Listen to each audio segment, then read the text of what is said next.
এই দেহের মধ্যে তিনটি গুণ আছে বাবা। গীতার মধ্যে বললি সত, রজ এবং তম, তিনটি গুণ রয়েছে জীবের মধ্যে। বললি নেই শতগুণের শক্তি, রজগুণের রাজসী আর তমগুণের তামসী। তো জীবের যে অন্ধকার নাশ করবার জন্য, জীবের অন্ধকার তমগুণ রজগুণ নাশ করবার জন্য আজকে গৌরীর স্বরূপ ধরে এসেছেন। প্রেমের অবতার, প্রেমের মূর্তি শ্রীমান গৌর সুন্দর প্রেমের রূপ নিয়ে এসেছেন। বলে অবজীব ধারণ করবে। তার রূপটা ছিল সত্য ত্রেতা দাপর, তিনটি যুগে ভগবান অবতার হয়েছিলেন। তিনি রাজবেশ রাজসেনা সব নিয়ে এসেছিলেন। ওই ভগবান ভগবত্তার রূপ পরিত্যাগ করলেন, করে তিনি ভক্ত ভাব অঙ্গীকার করে শপথ ধরে তিনি নদিয়ায় এসেছেন এই কলিহত পাপাচারী জীবকে উদ্ধার করবে বলে। এই কলিহত অত্যাচারী অনাচারী দুরাচারী কৃষ্ণ ভোলা কৃষ্ণ বহির্মুখী জীবদের হরিনাম কৃষ্ণ নাম প্রেম দিয়ে জীবোদ্ধার করবে বলে আজকে গৌর হরি নিজেই সময় ধরে এসেছেন।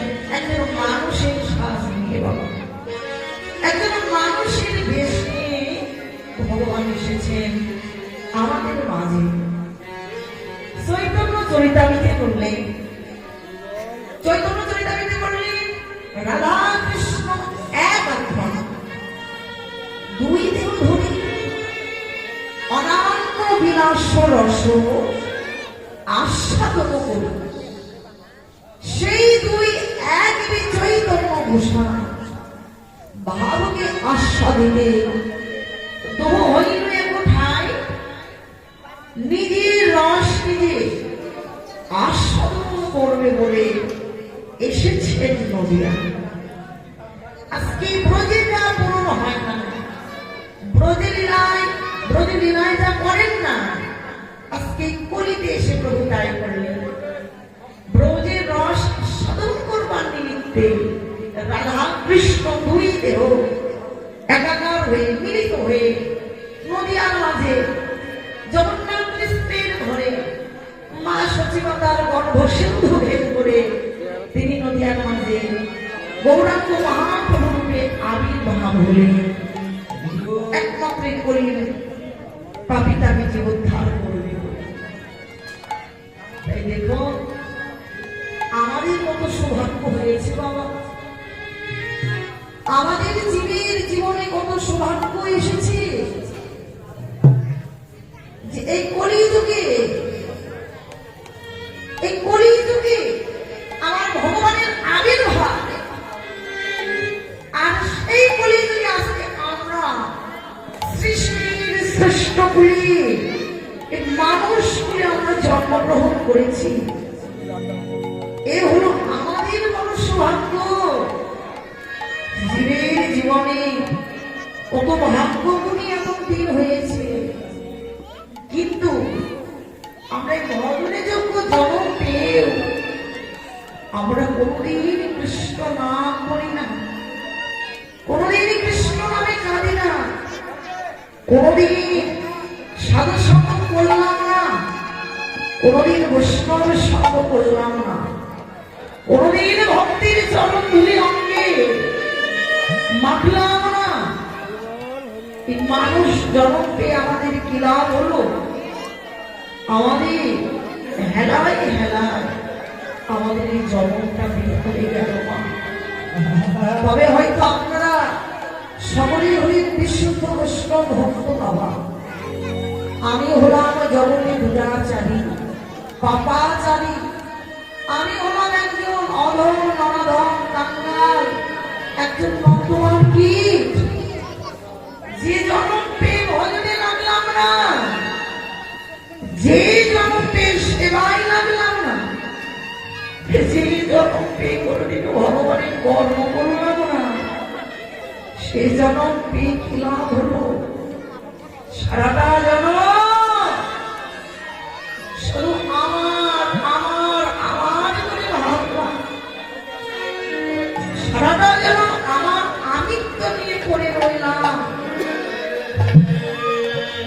সারাটা জনম শুধু সংসারকে নিয়ে চিন্তা করলাম, সারাটা জনম স্ত্রী পুত্র কন্যা বিষয় বাসনা বৈভব সকল কিছুকে করে রইলাম, কিন্তু কোনদিন কি ভাবনা করে দেখলাম এই সংসারে আমরা কেন এসেছি, এই সংসারে আমরা কেন এলাম, আমাদের কি কর্ম ছিল, কি করার কথা ছিল, কি কর্তব্য ছিল, আমাদের কি কথা দিয়ে এসেছিলাম আর এসে কি করলাম। ও বাবা,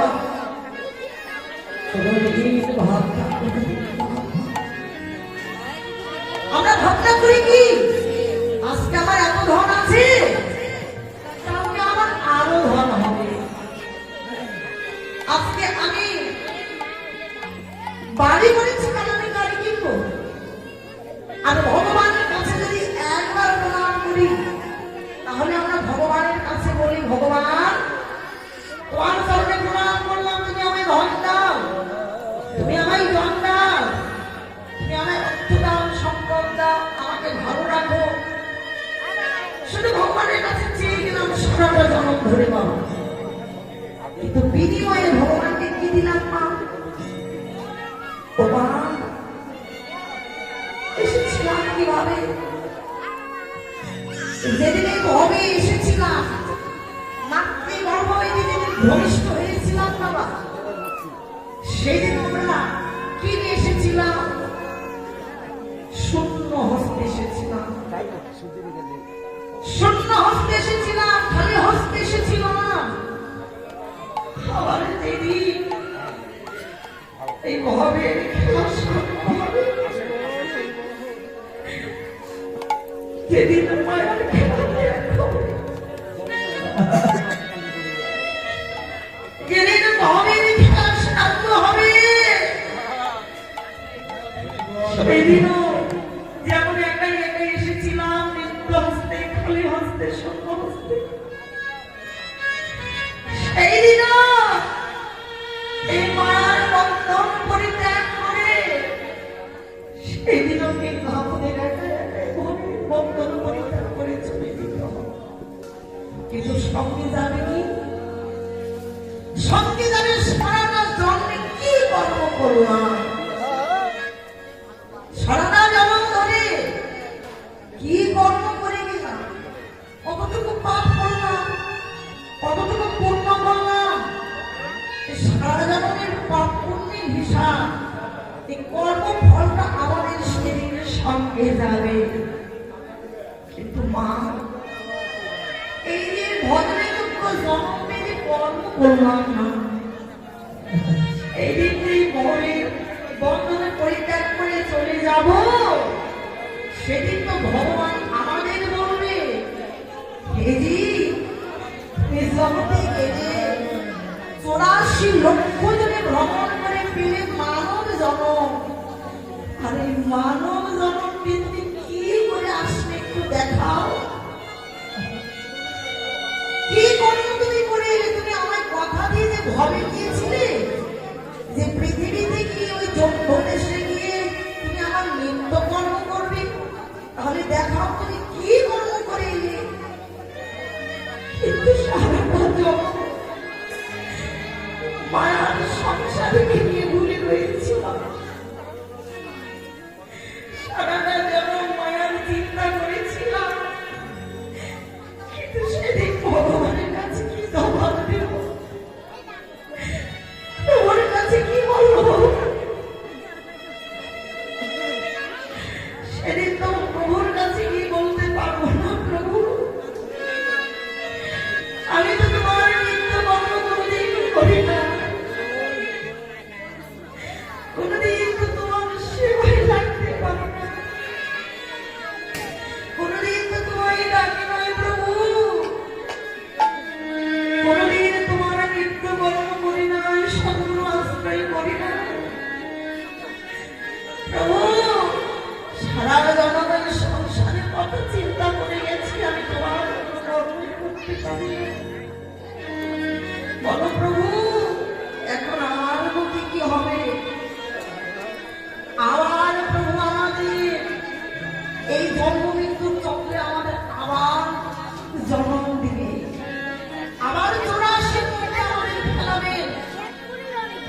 কোনো জন্মে পশু কুলি, আবার কোনো জন্মে পাখি কুলি, আবার কোনো জন্মে কীট পতঙ্গ কুলি, কোনো জন্মে বৃক্ষ কুলি। কিন্তু এভাবে জন্ম ভ্রমণ করিতে করিতে করিতে আবারই মানুষ জন্ম পাবো। কিন্তু এই জন্ম পেয়ে আমাদের হেলায় হেলায় নষ্ট হয়ে যাচ্ছে। কবে ভগবানকে ডাকবো, কবে ভগবানের নামে ডাকবো? ওমা, জগতে জগতে আমরা বাবারা এবং মায়েরা আমরা সবাই এই মায়ের বন্ধনে আবদ্ধ হয়েছি। সারাটা জীবন বাবারা সারাটা দিন কত পরিশ্রম করে কার জন্য? সংসারের জন্য। কি করেছি? পুত্র কন্যা আমার সংসারের লোকজন প্রিয়জনেরা ভালো থাকবে এই জন্য। আমার মায়েরা সারাদিন কর্ম করে, গৃহকর্ম করে, ছেলে মেয়েদেরকে সামলান, সংসারের সকল দায় দায়িত্ব আপনারাও পালন করেন। কিন্তু আমরা এসব কর্ম করতে করতে আমরা সব কর্ম করতে পারি, ভগবানের কর্ম করতে পারি না বাবা। হ্যাঁ, আপনারা শুদ্ধ ভক্ত, আপনি সকলে হয়তো করেন, কিন্তু আমার মতো পাপাচারী যিনি করতে পারে না। এই যে সংসারের কথা ভাবলাম, কিন্তু সংসার কাছ থেকে আমরা কি পেলাম না? কি পেয়েছি? কি পেয়েছি সংসারের কাছ থেকে? সারা জগতে অক্লান্ত পরিশ্রম করে খেটে গেলে আজকে যদি আপনি কাজ করতে না পারেন, আপনি কিন্তু সংসারের কাছে একটা বোঝা হয়ে যাবেন। সংসারকে আজকে যদি আপনি না দিতে পারেন, আপনি কিন্তু সংসারের কাছে আর কারো কাছে আপনি ভালো হবেন না। সংসারকে যতদিন দিবেন, সংসার আপনাকে ততদিন ভালোবাসবে। সংসারের নিয়মটাই এমন। এই সংসার ভালোবাসবে আপনাকে স্বার্থের বিনিময়ে। আমার মায়েরা যদি 2 দিন ঘরে কাজকর্ম না করতে পারেন, আপনারাও কিন্তু সংসারের কাছে একটা বোঝা হয়ে যাবে। ও মা, জাগতিক জগতে এই যে নিয়ম, মায়ের বন্ধন, স্বার্থ ছাড়া আমরা কেউ কাউকে ভালোবাসি না। কেউ যদি নিঃস্বার্থ ভাবে আমার ভগবানকে যদি টাকার মতো একদিন ডাকতো, সেই দিন আমার ভগবান ওই ভক্তকে কখনো নিজের কাছ থেকে দূরে রাখতো না বাবা। এখন যদি আমার দেহ থেকে প্রাণ পাখি চলে যায়, সকলেই আমাকে কাঁদতে করে নিয়ে ওই শ্মশান ঘাটে আমাকে রেখে আসবে। সকলেই যখন শ্মশান ঘাটে আমাকে রাখতে যাবে, রেখে আসবে, আর কেউ দেখে বলবে, ওগো তোমরা আর কিছু ঘুরে দেখো না, তোমরা এখন সবাই ঘরে ফিরে যাও। সংসারের প্রিয়জন আপনজন আপনার সঙ্গ দিলে কতদূর পর্যন্ত শ্মশান ঘাট পর্যন্ত বাবা। এর পরের পথটা আপনার সঙ্গে কিন্তু আমি কেউ যাবে না। কিন্তু আপনি যদি ভগবানের নিয়ত প্রতিদিন গুরুকর্ম করে, গুরু আশ্রয় করে যদি সঠিকভাবে ভগবানকে ডাকতেন, সেদিন যে আপনার জাগতিক জগতে আপনার বান্ধব কেউ হলো না। যেই দিন আপনি সারাটা জগৎ যদি ভগবানকে ডাকেন নিষ্ঠা ভরে, সেদিন ওই শ্মশান ঘাটের ওপার থেকে ভগবান ডেকে ডেকে বলবে, ওগো আমি তো হস্ত বাড়াই আছি। সেদিন ভগবান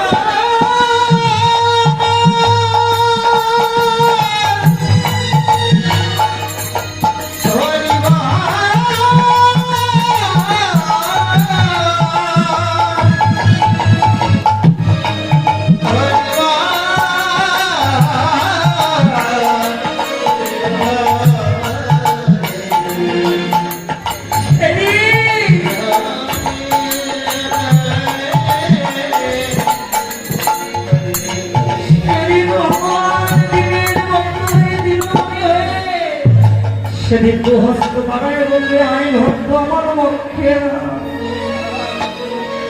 সেই দিন শেষের দিনে সেদিন গোবিন্দ বিনে বান্ধব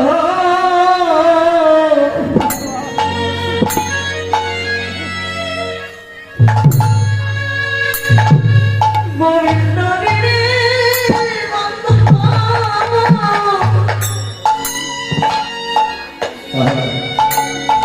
আর কেউ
সেদিন গোবিন্দ বিনে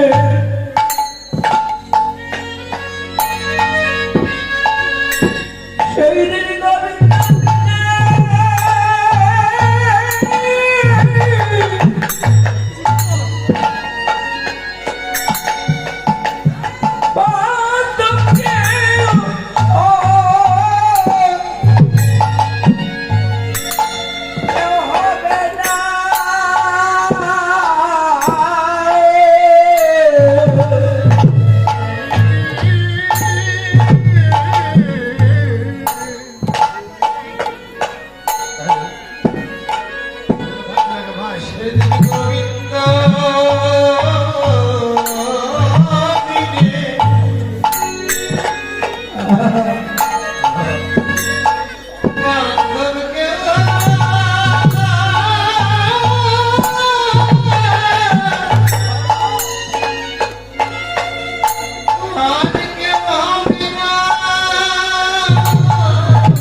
গোবিন্দ গোবিন্দ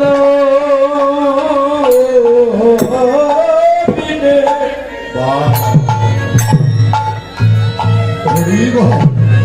সেই দিন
সেদিন